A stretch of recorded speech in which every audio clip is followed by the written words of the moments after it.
Halo anak-anakku semua, Assalamualaikum. Pada video kali ini, saya akan mengajak anak-anakku di kelas 8 untuk belajar tentang bidang Kartesius.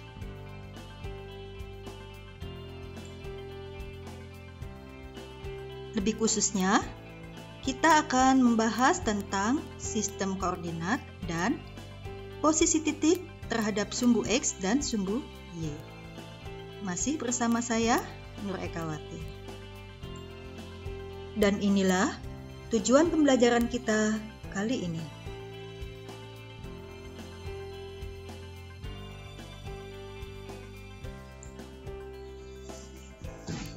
Sebelum kita mulai pembelajaran hari ini, mari kita saksikan ilustrasi singkat berikut ini.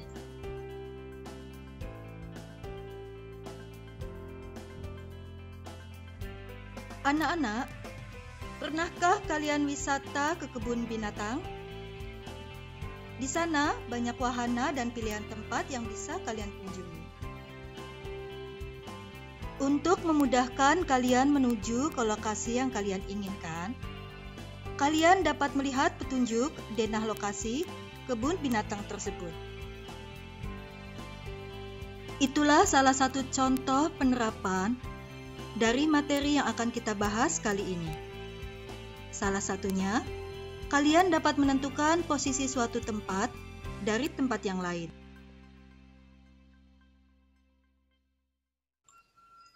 Mari kita mulai pembelajaran kita. Mari kita mulai membahas bidang Kartesius.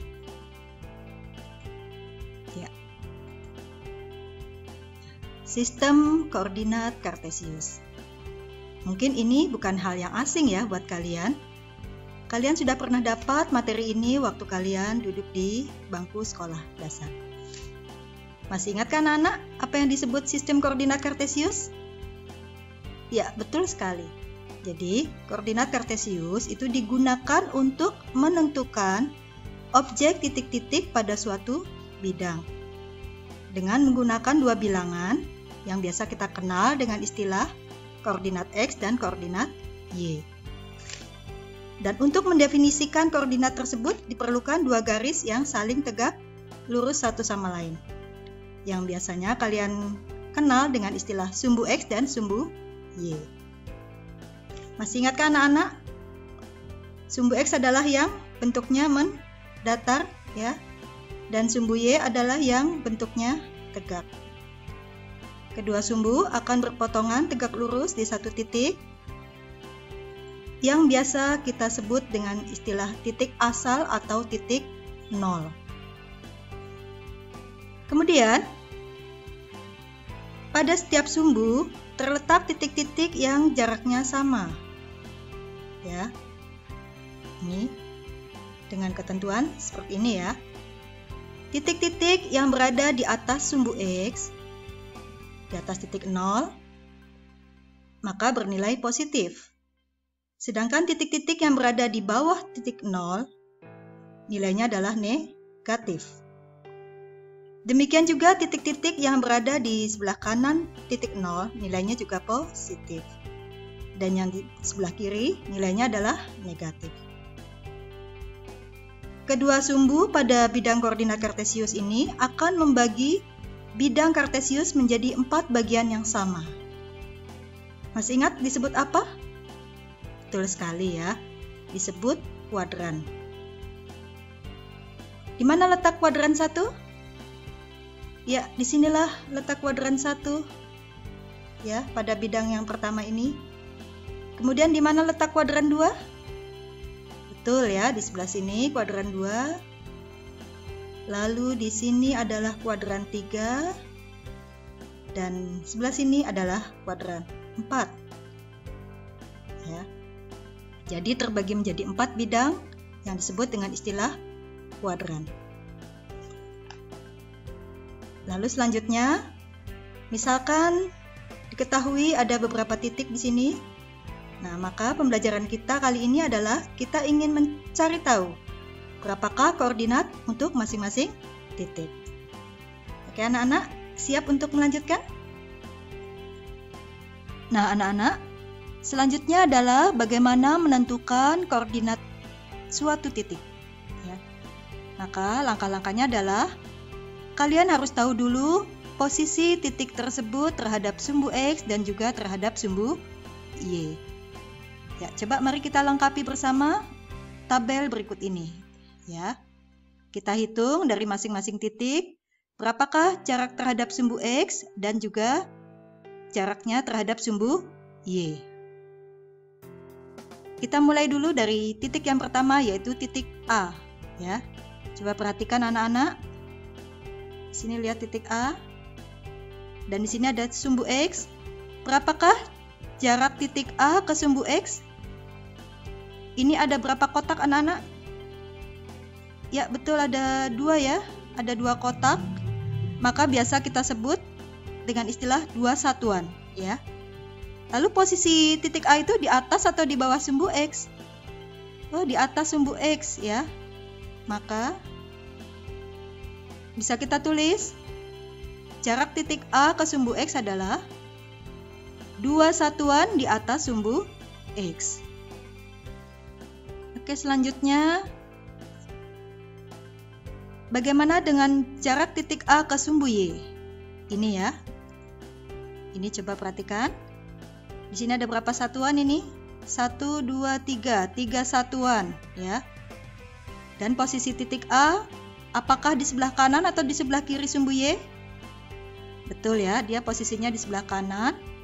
Maka kita tulis 3 satuan di kanan sumbu Y. Oke, mudah bukan anak-anak? Oke, lanjut ke titik B, ya. Titik B, kalau terhadap sumbu X, berapa satuan ini? Ada 1, 2, 3. Posisi juga di atas sumbu X, ya. Maka kita tulis 3 satuan di atas sumbu X, ya. Lalu sekarang terhadap sumbu Y. Nah, ada berapa satuan ini? 4 ya, 1, 2, 3, 4. Tapi posisinya di sebelah kiri sumbu Y ya. Oke, kita tulis 4 satuan di sebelah kiri sumbu Y. Lanjut ke titik C. Terhadap sumbu X dulu ya. Terhadap sumbu X yang ini. Nah, 2 satuan ya. 2 satuan di atas sumbu X ya. Lanjut, kalau terhadap sumbu Y ada 1 ya, 1 satuan di sebelah kiri sumbu Y. Kita tulis 1 satuan di kiri sumbu Y. Oke, bisa melanjutkan anak-anak? Oh, saya yakin bisa ya. Oke, kita lanjutkan ke titik D. Oke, titik D terhadap sumbu X dulu ya. Ini berapa satuan? Hanya 1 ya, 1 satuan, tapi posisinya di bawah sumbu X ya. Maka kita tulis 1 satuan di bawah sumbu X. Kalau ke sumbu Y, sini ada 3 satuan di sebelah kiri sumbu Y. 3 satuan di kiri sumbu Y. Oke, mudah bukan anak-anak? Lanjut ke titik E. Terhadap sumbu X berapa? 2 satuan di bawah sumbu X ya. Lalu kalau terhadap sumbu Y 4 satuan ya. 4 satuan di kanan sumbu Y. Dan kita ke yang terakhir yaitu titik F dulu ya. Oke, titik F kalau terhadap sumbu X dia 3 satuan ya. 3 satuan di bawah sumbu X ya. Lalu kalau terhadap sumbu Y gimana ini ya? Dia posisinya tepat di sumbu Y, menempel atau terletak di sumbu Y. Maka dia tidak ke kanan, tidak ke kiri ya. Karena dia posisinya tepat di sumbu Y, maka bisa kita katakan jaraknya adalah 0 satuan ya. Gitu. Gimana anak-anak, bisa dipahami? Oh, mudah ya. Ayo kita lanjut. Nah, setelah kita dapat menentukan posisi titik terhadap sumbu X dan sumbu Y, maka selanjutnya kita dapat menentukan koordinat titiknya. Anak-anak, hal yang perlu diingat adalah bahwa koordinat titik ditulis dalam bentuk pasangan bilangan X dan Y. Ya, ditulis dalam bentuk seperti ini, X, Y. Di mana bilangan X adalah menyatakan jarak titik itu terhadap sumbu Y. Sedangkan bilangan Y menyatakan jarak titik itu terhadap sumbu X. Ya, jadi jangan terbalik ya anak-anak ya. Oke, coba kita menentukan koordinat titik A. Untuk titik A, maka koordinat X-nya adalah jarak terhadap sumbu Y. Di sini kita lihat jarak terhadap sumbu Y-nya adalah 3 satuan. Dan posisinya di sebelah kanan sumbu Y. Masih ingat yang tadi telah dibahas di depan? Bahwa apabila berada di sebelah kanan sumbu Y, nilai bilangannya adalah positif. Apabila di sebelah kiri, nilai bilangannya adalah negatif. Karena ini di sebelah kanan sumbu Y, maka nilainya adalah 3. Ya, jadi koordinat X dari titik A adalah 3. Sedangkan koordinat Y-nya adalah jarak kepada sumbu X, yaitu 2 satuan. Masih ingat ya, tadi ya sudah dijelaskan. Kalau dia berada di atas sumbu X, maka nilainya adalah positif. Kalau dia di bawah, maka nilainya adalah negatif. Karena dia di atas, maka nilainya positif. Sehingga koordinat X-nya 3, koordinat Y-nya 2. Sehingga koordinat titik A adalah 3,2. Ya. Sudah kita dapat. Sekarang titik B. Ya. Kita ke sini dulu, terhadap sumbu Y dulu. Koordinat X-nya adalah 4 satuan. Berarti koordinatnya adalah 4. Tapi karena letaknya di kiri sumbu Y, maka nilainya menjadi negatif, ya. Sehingga koordinat X-nya adalah negatif 4. Sedangkan koordinat Y-nya adalah 3. Karena letaknya di atas, maka nilainya positif. Jadi nilainya adalah 3. Sehingga bisa kita tulis koordinat titik B adalah negatif 4,3.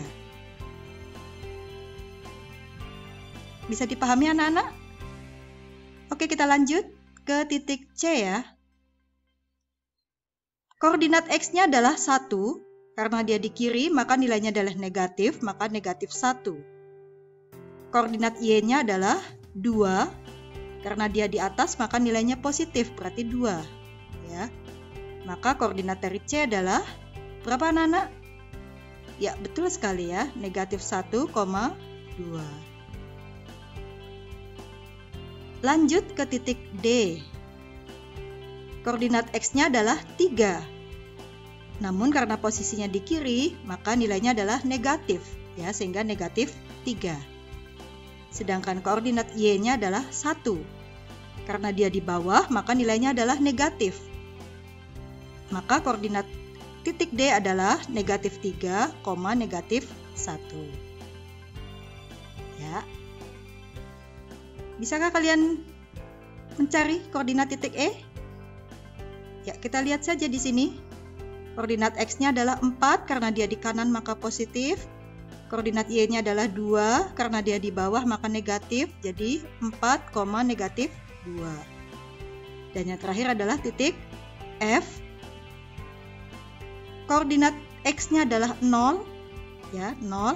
Dan koordinat Y-nya adalah 3, dengan nilai negatif ya, karena di bawah. Berarti 0, negatif 3. Bagaimana anak-anak? Bisa dipahami? Mudah-mudahan kalian sudah paham ya.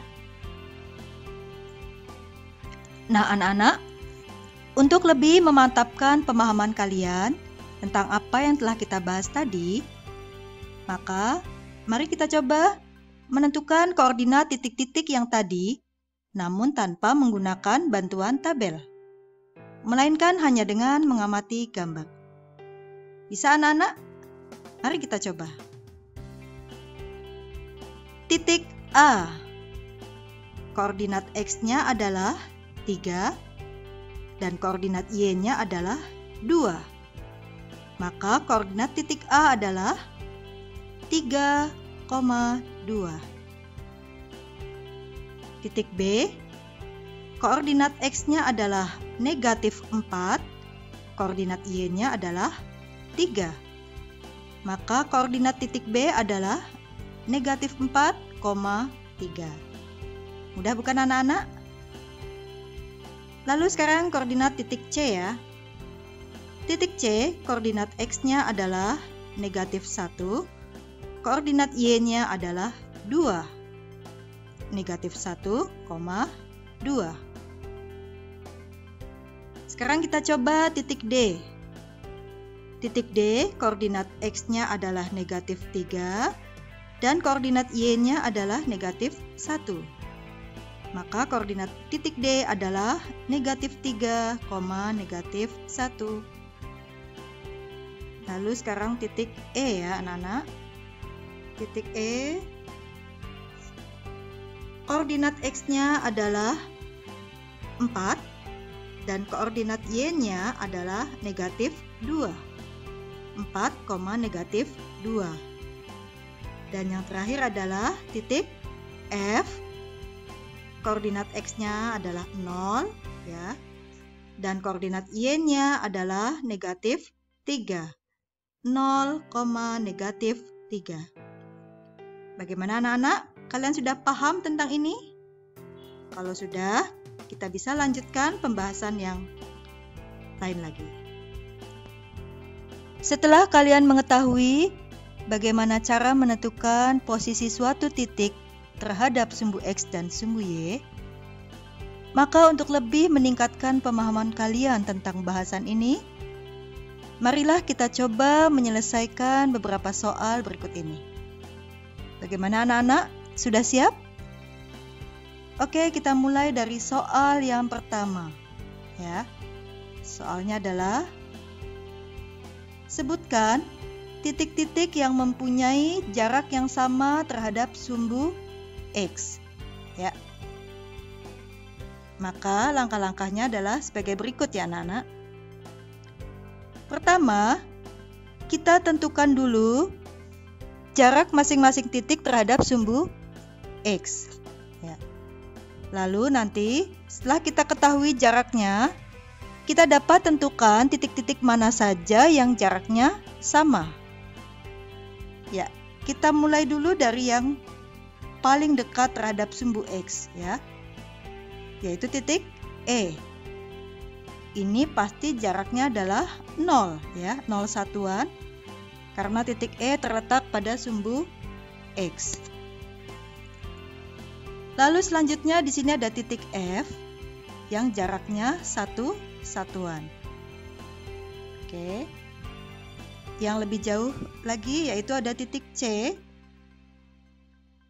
dengan jarak 2 satuan kepada sumbu X ya. Selanjutnya ada titik D. Di sini 3 satuan ke sumbu X. Lalu ada juga titik A, 3 satuan juga. Kemudian ada titik B, sama 3 satuan juga. Ya, lalu ke yang lebih jauh yaitu di sini ada titik G ya anak-anak. Titik G di sini ada 4 satuan ya ke sumbu X. Kemudian ada lagi ya di sini ada titik H, 4 satuan juga ke sumbu X ya. Maka anak-anak, titik-titik mana saja yang jaraknya sama terhadap sumbu X? Ya, betul sekali kalau kalian menjawab adalah titik A, B, dan D. Ini sama-sama memiliki jarak 3 satuan ke sumbu X ya. Oke, kita tulis dulu. Titik A, B, dan D 3 satuan ke sumbu X ya. Lalu mana lagi yang mempunyai jarak yang sama terhadap sumbu X? Ya, betul ya. Di sini ada titik G dan titik H. H yang sama-sama 4 satuan. Oke, kita tulis. Ya. Apakah masih ada anak-anak titik-titik yang jaraknya sama terhadap sumbu X? Sepertinya sudah tidak ada. Maka jawaban dari pertanyaan nomor 1 adalah seperti ini, ya. Kemudian kita lanjut ke pertanyaan nomor 2, yaitu sebutkan titik-titik yang mempunyai jarak yang sama terhadap sumbu Y. Nah, ini kebalikan dari yang tadi anak-anak, ya. Yang tadi yang ditanyakan adalah ke sumbu X, yang ini adalah ke sumbu Y, ya. Oke, kita mulai dulu dari titik F, ya. Ini pasti 0 satuan. Kemudian ada lagi titik C. Di sini adalah 2 satuan ke sumbu Y. Kemudian titik D, juga 2 satuan ke sumbu Y. Lalu mana lagi anak-anak? Oh ya, di sini ada titik H, 3 satuan ke sumbu Y. Kemudian di sini juga ada titik A yang jaraknya adalah 4 satuan. Sama juga dengan titik B, 4 satuan juga, ya. Lalu yang lebih jauh di sini ada titik G, 5 satuan. Dan mana lagi? Oh ya, di sini ada titik E, ya, 5 satuan juga. Ya. Jadi mana saja titik-titik yang jaraknya sama? Ya, betul sekali. Di sini ada titik C dan titik D, ya, sama-sama 2 satuan. Lalu ada titik A, ini samanya dengan titik B, ya, sama-sama 4 satuan. Oke, ya. Selanjutnya mana lagi anak-anak? Ya, betul, ada titik G dan juga titik E, ya, sama-sama 5 satuan. Oke, ya. Nah, anak-anak, demikian pembahasan soal kita kali ini. Semoga bisa dipahami. Demikian pembelajaran hari ini, semoga bisa dipahami. Dan untuk kelanjutan materi ini, bisa kalian simak di video kami selanjutnya. Pada bagian kedua dari video ini, kita akan membahas tentang posisi titik terhadap titik asal dan titik tertentu. Jangan sampai ketinggalan ya.